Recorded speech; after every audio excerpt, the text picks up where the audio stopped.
It don't. It don't go down. It goes down. No, it don't. Oh!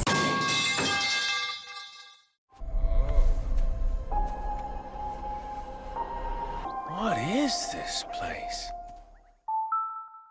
It's Planet Crafter, a game where you take a raggedy old planet like Mars and transform it into a superior life-bearing planet like Earth. Now you might ask, how would all this material just appear? I mean, last time I checked, the oceans are pretty big, and this place is basically just a giant orange rock. Well, to be honest, I don't really know, but that's what we're gonna find out today when we flip this planet like we're the Property Brothers flipping a house. Be sure to hit that subscribe button for more, and enjoy.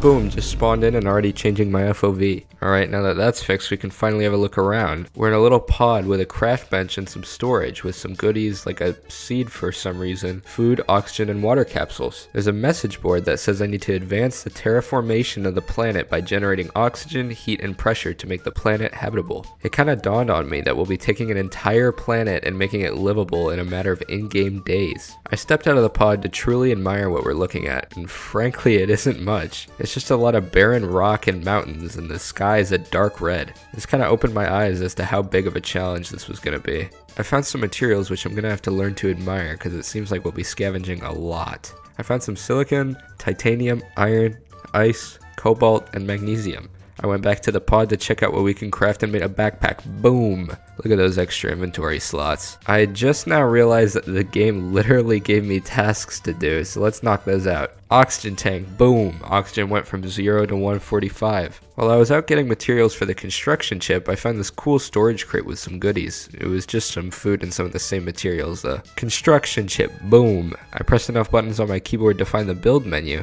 I immediately start trying to build a living compartment for the quest, but I want to explain what these things are because they're really important in the main thing we're trying to accomplish. So this is a veggie tube. You put seeds in it like the one we found earlier in the storage box and it creates oxygen. This is a heater. Please don't make me explain what it does. This is a drill. It increases the pressure. To be honest, I don't really know what that means in terms of terraforming, but each of these require a lot of power which the wind turbine produces. As these repair the atmosphere, we unlock new crafting recipes. These three things have higher tiers where they can produce more and more oxygen, heat, or pressure, which is the ultimate goal to flipping this planet like a pancake. Anyways, I made some water, drank it on accident, then saw this thing up on the mountain before building our first super cool room. I did notice that it was ever so slightly floating above the ground though. Minor inconveniences aside, I made some chests for our increasing pile of scavenged materials. I made our first drill, taking the first step at fixing the planet. I also made a wind turbine for some power before moving a bunch of the materials over to the new base.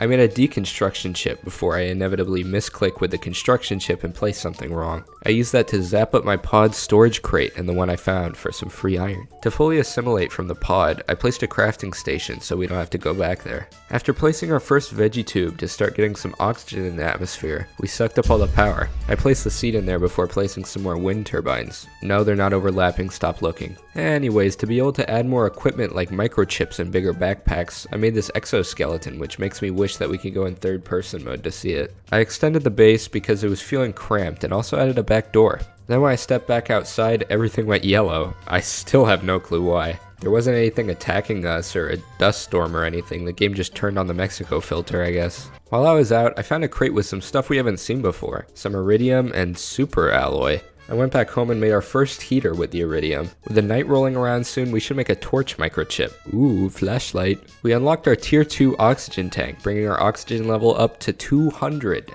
We now have a brand new monitor, not to watch Sunday Night Football, but to show our terraformation progress. We also got 2 other monitors showing our unlocked blueprints for new gadgets and to monitor our power usage so we hopefully don't have any more blackouts. I still don't know what increasing the pressure does, but here goes another drill because it's probably important. And there goes the power. We can get it back on though, it's as easy as 1, 2, 3.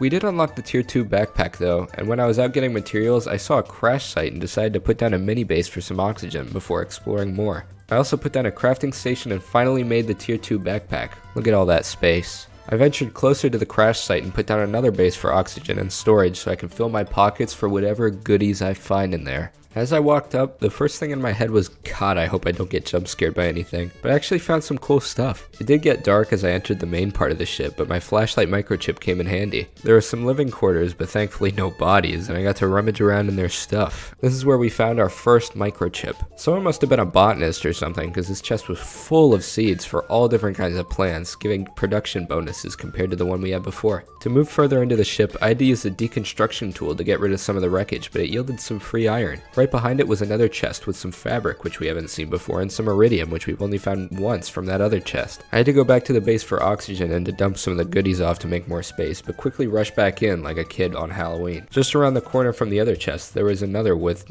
eggplant seeds. Can we even grow these yet?